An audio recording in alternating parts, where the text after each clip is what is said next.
Major support for Carolina Business Review provided by Colonial Life, providing benefits to employees to help them protect their family, their finances, and their futures. High Point University, the premier life skills university, focused on preparing students for the world as it is going to be. And Sonoco, a global manufacturer of consumer and industrial packaging products and provider of packaging services with more than 300 operations in 35 countries. Every year for the last few years, we have been honored to be included with the Charlotte Regional Business Alliance to facilitate a dialogue called the Economic Forecast. It is a look at the coming year. And it's pretty unique in that the panelists include the CEOs of the largest corporations, not just in the Carolinas, but also in the country. This time we have the CEOs of Lowe's, Marvin Ellison, Bank of America, Brian Moynihan, and Duke Energy, Lynn, all sitting down talking about everything from employment to DEI to the economy in general.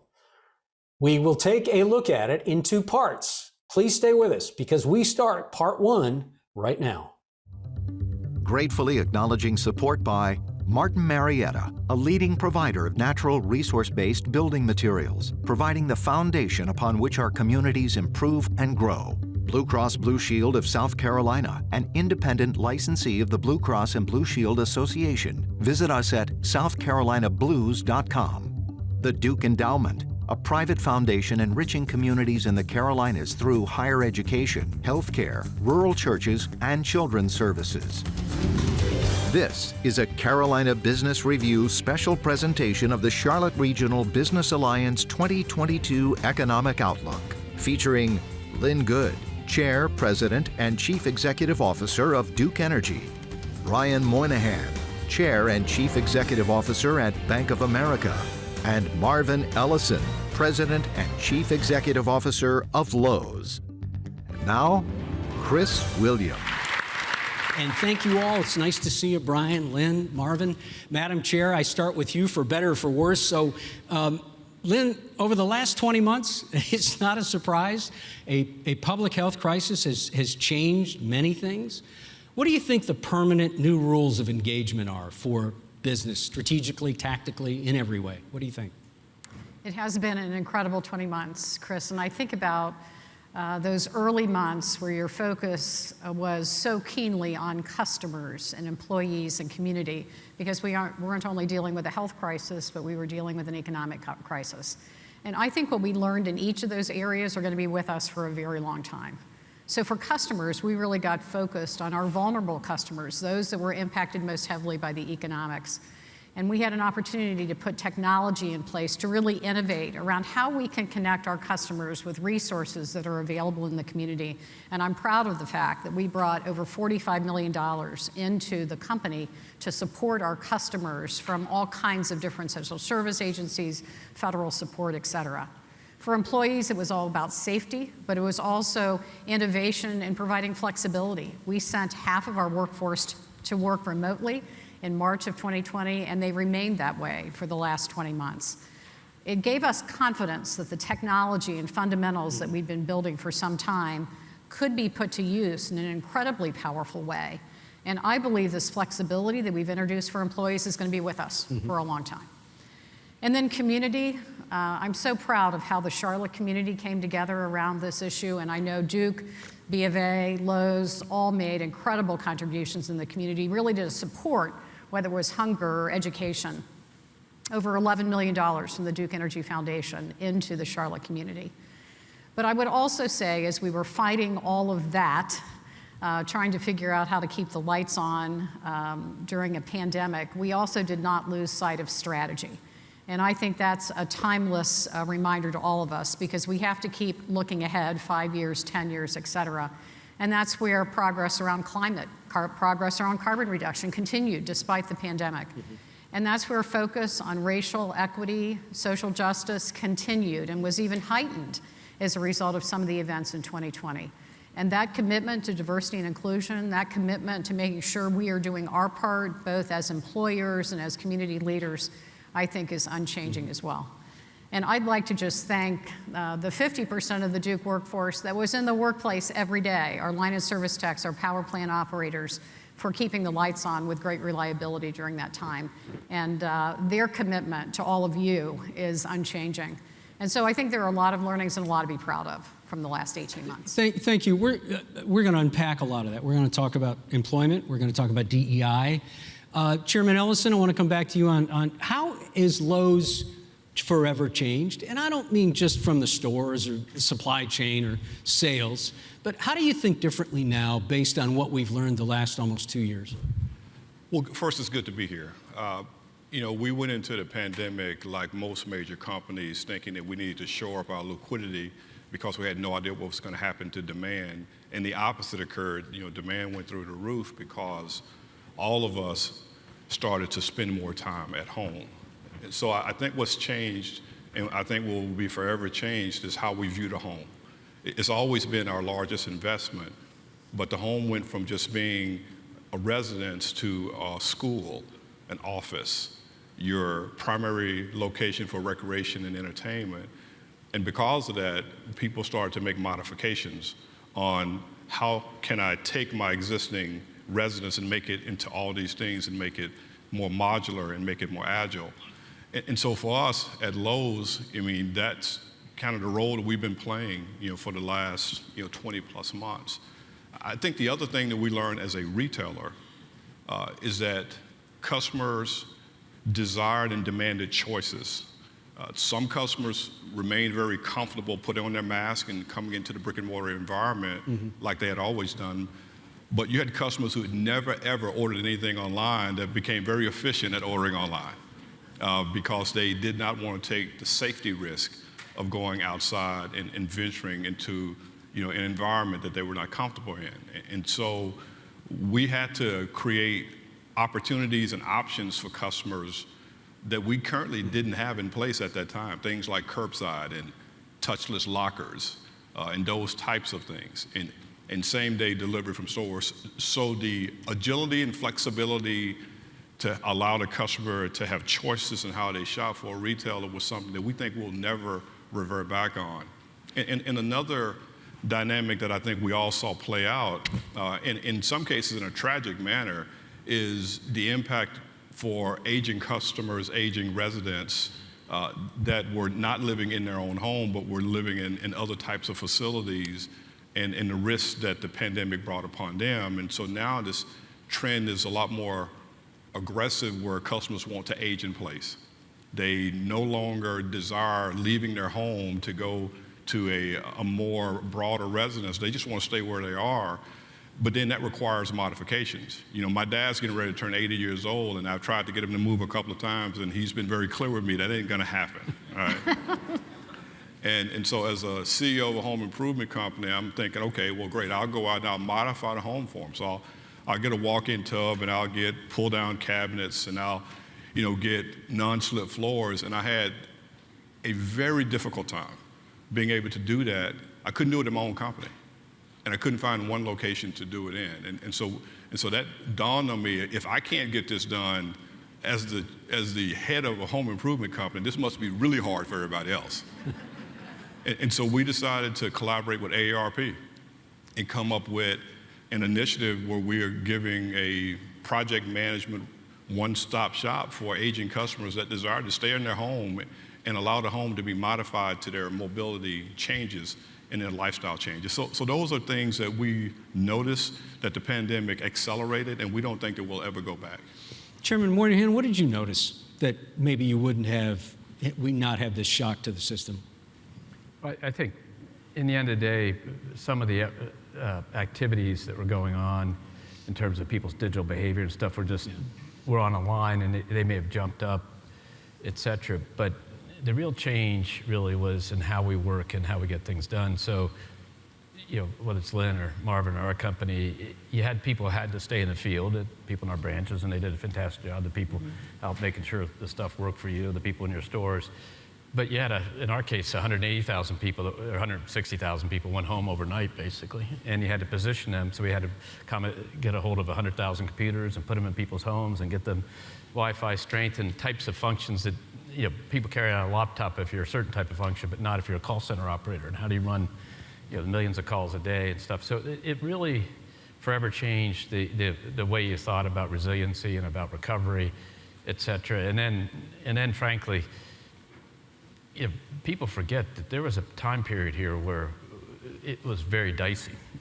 And everybody looks back and we sort of say it's inconvenient not to be able to do this or do that. Yeah. But there was a time period when people didn't know what was going to happen here. And so people panic borrowed. So everybody came and said, I want money, and $70 billion of loans in literally 3 weeks and stuff. So we were able to do it. That was the amazing thing. We were able to actually meet the needs of the customers and end up with that surge of borrowing, and then the surge of cash, and then the governmental programs and PPP. And these sound like almost trite things that we almost remember back there.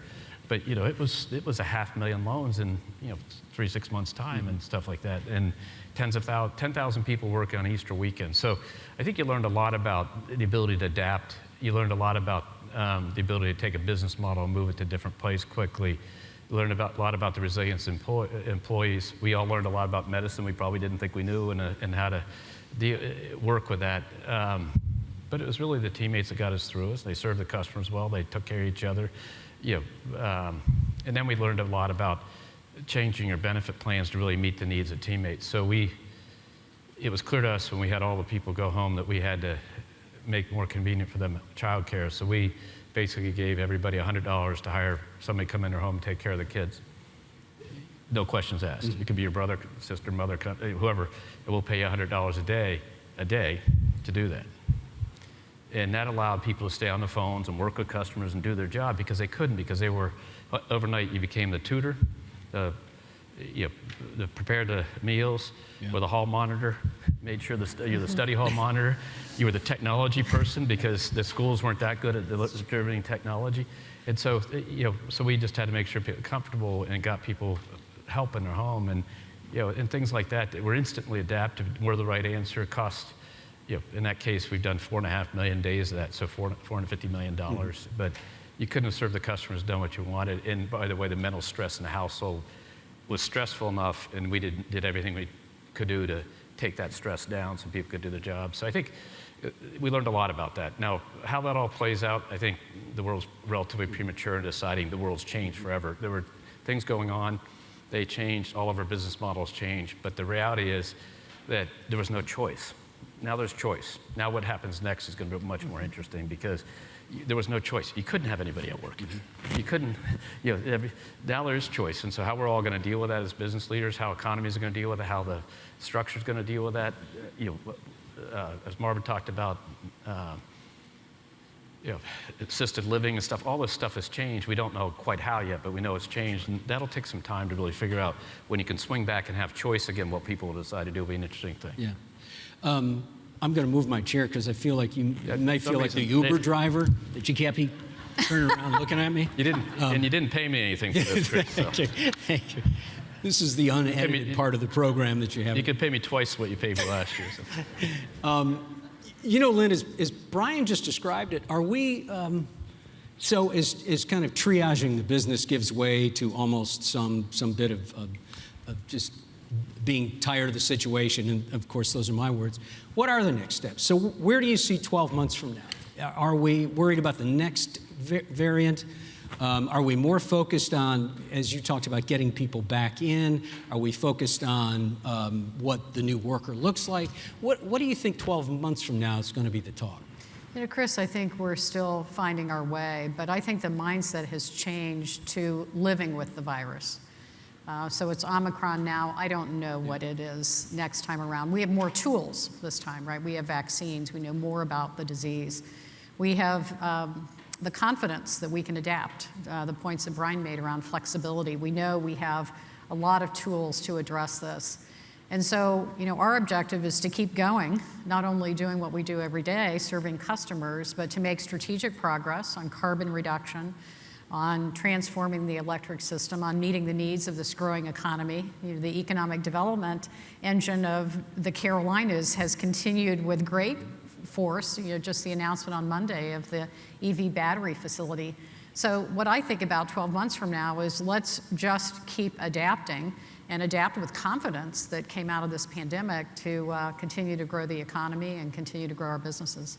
So what does keep adapting? What does keep moving forward look like? Now, and this is for Marvin. Okay, Marvin. I wasn't not looking at you. I was intentionally not looking at you. Well, I think we all learned the importance of agility from a business strategy and even a tactical standpoint over the last 20 plus months. I think you keep adapting by continuing to listen and stay engaged with your employee population. One of the things that I've required all of my leaders to do is not just engage with your direct reports, but skip levels down so that you can be engaged and plugged into what's happening and what is impacting the lives of your employee base. Because at the end of the day, whether it's the energy sector or banking, financial services, or retail, it's all about people. It's about the people that work for the company and the customers that you're trying to serve. And I think adapting means just staying plugged in and being aware and being sensitive to the needs of those constituency groups. And we have over 300,000 employees that we call associates. And what I love saying to my team is we have all of God's children working for us, which means that you got every problem, every socioeconomic impact, you got everything happening in society is happening in the workplace. And the pressure and the stress that comes along with what we've all dealt with the last 20 months, continues to manifest. And I think as leaders, we have to stay plugged in, we have to listen, and we have to be willing to adapt, be agile, and make the necessary adjustments. And I think as long as we're able to do that effectively, then we can stay in front of some of the trends that we're going to have to address. Brian, as we return to work, what are the permanent work models that are emerging for you? Well, we'll find out. And so you get the question, sort of work from home and the flex, starting at different hours and working 10-hour shifts for 4 days as opposed to 8-hour shifts for 5. And all those were concepts that played out. It's just that you never had, in our case, 200,000 people doing this all at once. You had 10,000 people on work from home before this, and suddenly you had 180,000, whatever it was. So I think all those principles will swim together, and then we'll figure out ways to do it to address specific needs. The needs of, if people are going to have their parents living at home with them, they're going to want a certain type of flexibility, or and things like that in terms of hours started, hours ended with kids. Maybe start at the end of one day. It's also got an implication of location of work. We were all in our central offices, almost all companies are on this, basically hoteled space and stuff. This is not a new concept. This just allows you to, frankly, have the trade with employees saying, we'll go to hoteled and you can have more flexibility. What we can't do is have offices that are only used 3 days a week, because that's inefficient use of real estate, and that does it. So I think all the implications of this and how people work, where people work, are interesting. But also, we do have to remember the other side of it, the tolerance from the customer base to things that could happen in the mode we're in will go down over time. So a long line at one of your stores, a long line at one of our branches, a not responding to the call going into someone's home and a disrupt, all these things that you could kind of, people are just so happy to be okay from the virus and so happy that will start to change, and that exacting, customer-driven experience that we all try to achieve, will change. And when that changes, we'll change again. So I think we got to, the principles probably aren't that different. We'll have people want more flexibility, location flexibility. We'll probably have different types of building configurations over time, which we're doing. You'll have different types of technology demands on your systems, because the distributed systems at this volume are completely different than consolidated systems.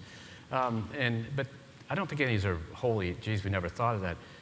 But the difference was when a storm hit the East Coast, and we may have had our Jacksonville call centers go down because the hurricane shut them down. We had call centers all over the country that could handle the volume. Redundant, yeah. Everybody had this happen at once. That changed everybody's thinking. What happens if the entire system goes down at once and we have to put everybody at home? We now learned how to do it.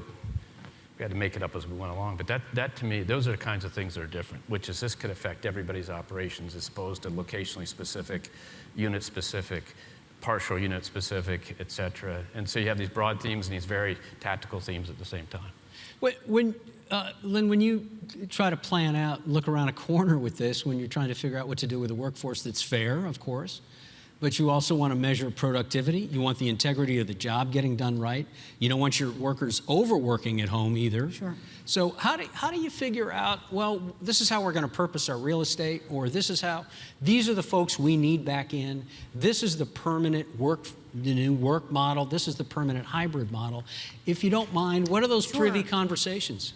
You know, Chris, we have taken a stab at this. I think Marvin was sharing that they have as well. We've defined what we think is full-time in the workplace jobs. We've also defined what we think are full-time remote. And then we've defined hybrid, which is somewhere between maybe 2-3 days in the office with flexibility, depending on what the work requirements are. And we are in the process of bringing back our corporate center employees, so we are doing it in 3 phases. We're in the middle of phase 2. And I share that because I think we'll make refinements to all of this. I think when we get back, we will figure out that maybe something that we thought was hybrid could work remotely. We may find that remote needs some hybrid time in the office. And I feel like, maybe this is a reflection of my generation, that we have lost something from working remotely. And we don't even remember it because we've been home for 18 months. And my hope is that we reignite the power of coming together, innovating, having conversations, the hallway conversations, solving those small business problems that are not worth setting up a Teams meeting. Or texting or making a cell phone call. So we're going to start with this approach, and I think we'll check and adjust all along the way.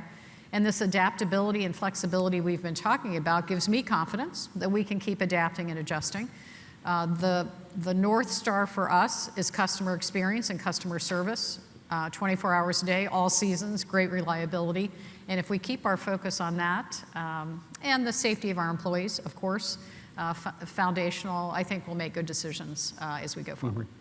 The thing that we all have is if you think about the class of 19 out of college, the class of 20, and the class of 21 that came to work for us in our programs. That we've never met. Yeah, that never met each other physically until we brought all ours back, but but that was 5,000 kids in New York.